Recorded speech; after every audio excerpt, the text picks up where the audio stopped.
Hello and welcome to The Healing Way. My name is Richard Clark, and on this video I will be talking about mind, its motivation and its purpose. This video follows on from previous videos that I've been doing, I've been uploading on mind and the different aspects of mind. Now, a question that came to me was, well, what is the motivation of mind? It's fairly simple. In the physical world, our brains are our motivation, and what motivates our brains, it seems to fall into two groups: needs and desires. Needs would be, we need food, we need shelter, we need clothing, basic survival needs, and desire would be what is nice to have, a better this, a nicer that, this year's car, whatever.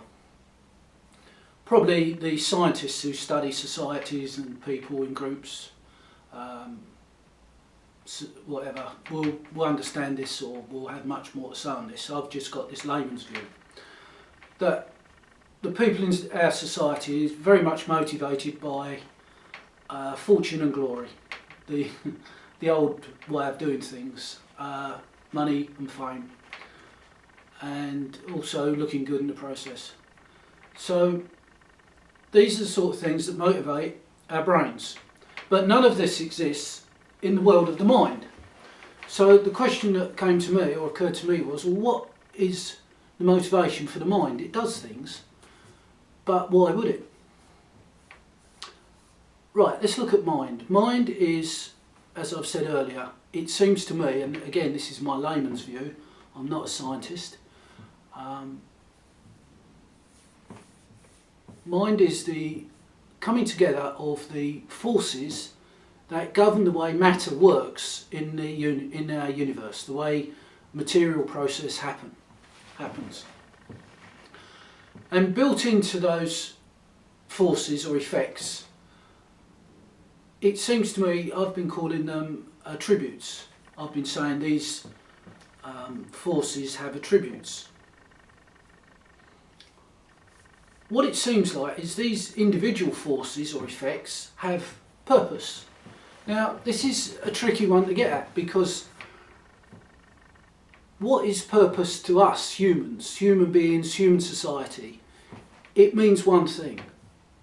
But looking at it in a different way, if you can take the human viewpoint out of the equation and just looking at the purpose of these forces, it seems to appear in a different way. I'll come back to that later. Right, so mind.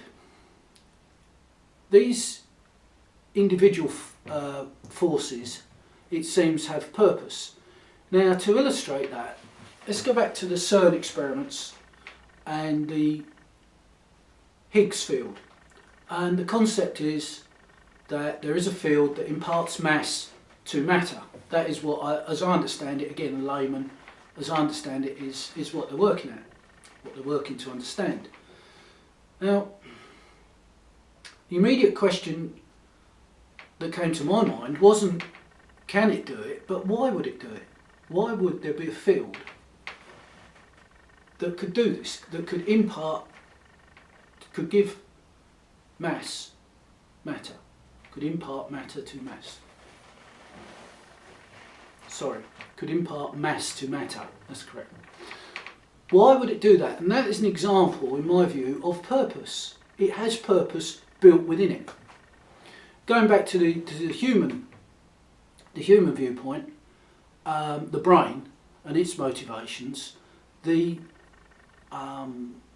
needs, the food, the clothing, the shelter, that seems to be built in to the brain. That is its purpose, or a drive, a motivation. It's built in, it's internal to the brain.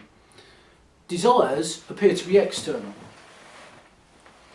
So we acquire these desires as we are born and we grow. We acquire desires which come from the outside, they're external.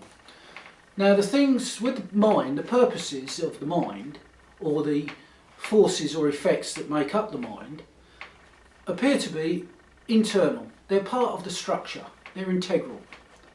they come with it. So you have a situation where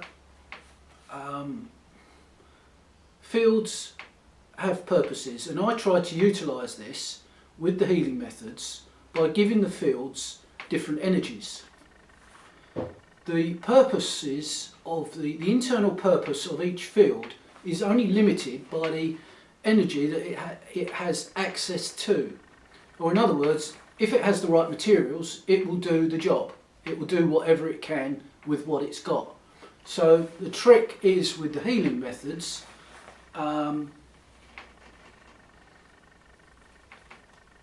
method 2, method 3, yeah, all of them really, method 4. The trick is to give the fields what they need. The energies or the forces or the powers, whatever it is, what they need to do the job, because the purpose is already there. It's already there to do what's needed. I'd have to go into this a lot more. I will in other videos. I need to go into it deeper to look at individual purposes, and then what happens, what the function of the purpose is when they unify. And that's the next thing.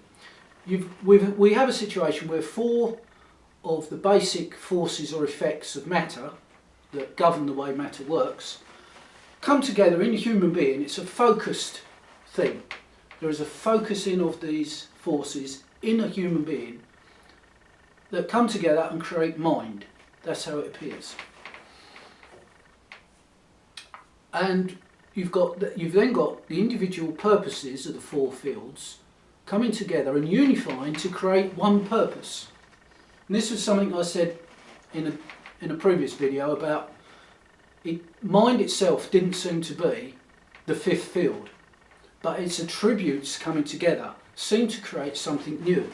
And I was using the word attributes, I'm now using it as purpose, because these attributes have purpose, have a direction, have a movement, a meaning. They want to move towards something. So we got to that point. The 4 purposes join, blend, and become one. And they become one, and then they acquire, I don't know if different purpose. They acquire a different purpose. The 4 purposes together create a new, different purpose. So, what is that different purpose? Well, its immediate desire, immediate purpose of the purpose, these words, the immediate purpose is to create itself in others. If you've got one human being that has this, it's come together and they've got this one purpose, then what it wants to do is create that in others, or to see it happen in others, to create the circumstances of the mind, the purposes of the mind coming together to form one purpose.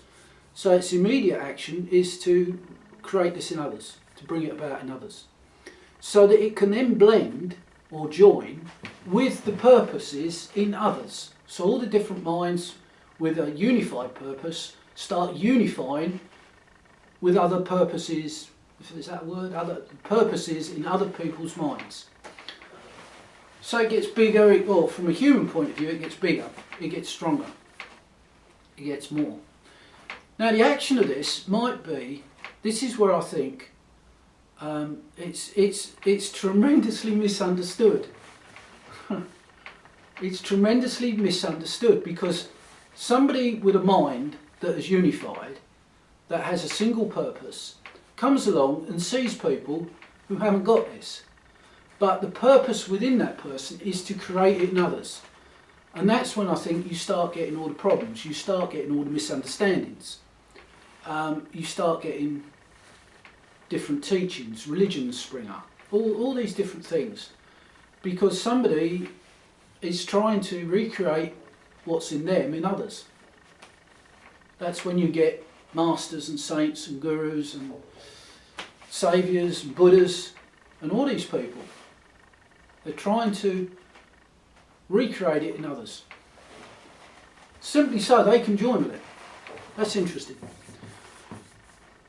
So from the mind's point of view, it is trying to create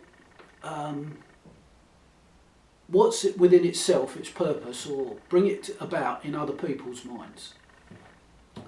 From a human point of view, it might well be seen that, or it might well appear that there is some religious thing going on, or humanitarian thing going on, or compassionate thing going on.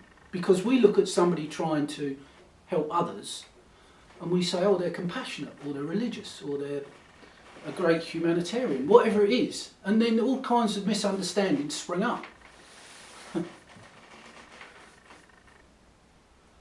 Because in my videos we've already got the creative source, make of that what you wish, and we've also got now this trying to help others to achieve something more, make of that what you wish. But it is, to mind, it is a natural process to explore what exists in the creative place, the creative source, or to receive from it, and to realise the condition it's got in itself, in others. It's like it helps others to come to this point. Okay, the creative source is very interesting because it's nothing. There's nothing there. It's a place with nothing in it. There's nothing there, nothing discernible, but something comes out of it. And this is very interesting because what I've recently realised is that I can only perceive something that's there. When there is something not there, I can't perceive it, which seems fairly obvious. But unfortunately, we're in a position of there's a place where there is something not there, but it has an action. This is the old conundrum about what you go back right to the beginning of philosophy and when people started thinking about such things, about how can something come out of nothing. I don't know either, but that's how it appears. Okay, I'll come back to this because this unification of purpose is about as far as I've got, but what happens when all these minds, there's one humanity with one unified purpose? We're all heading in the same direction, going in the same way. What happens then? It seems to me that this is a generation thing. This isn't going to happen overnight. It's not going to happen in my lifetime, our children or our children's lifetime. If it ever happens, it's going to take generations, decades, centuries. But it is an interesting concept. It is interesting to look at. I get the feeling that between minds there can be, once there is unification of purpose, there is communication. And this communication will be interesting to look at. But I think I've said all I want to say on this one. I want to do another video on where I am with the healing, especially the oils and different things. So I'll finish on this one and get on with the other one. So, thank you very much. If you want to know anything, send me an email or post a comment or something. And I appreciate if you've watched this. Thank you very much. You'll see me on the next one. Thank you.